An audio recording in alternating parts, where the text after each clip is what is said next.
Anger is one of the emotions that is often considered a negative emotion, and I prefer to think of emotions as to whether or not they are appropriate rather than whether they're positive or negative. It is actually appropriate to be angry if something is making you angry. If someone you love is being mistreated, then not being angry about that is actually possibly a little bit more weird than being angry about that. It's what we do about the anger that is more of the issue. It's how we express the anger. We might erupt and shout at a person, and what that's going to do, even if what you're saying is correct, what it's going to do is literally make the situation worse.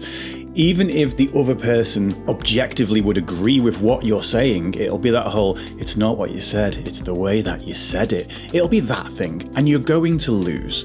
So you might actually have something that you want to express your anger about. You might have something that you are rightfully angry about. But we need to learn how to express that anger in a calmer and more controlled way. Now, there's a lot of ways we can do this, but the best advice I can give is to change what is a reaction into a response. A reaction is instantaneous. It happens straight away. You've probably had that. Something bubbles up, makes you feel angry, you react, and then we have the situation we've just talked about.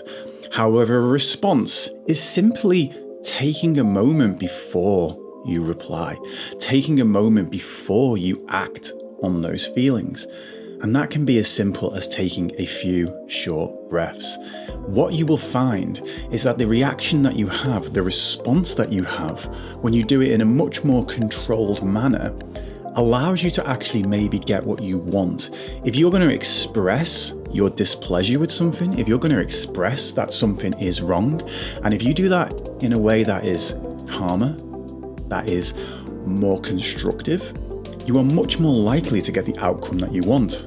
And if you get the outcome that you want, well, chances are that particular thing's not going to make you angry as quick in the future. These small changes. Take a breath. Try this one. 2 in through the nose, 1 out through the mouth. You can even make it an audible sigh if you want, where you go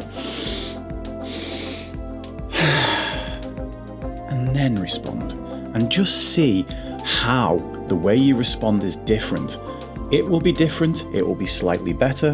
The response you'll get from the other person will be slightly better, and these small gains can allow us to express ourselves in ways that are much more constructive and much more productive. Give it a whirl.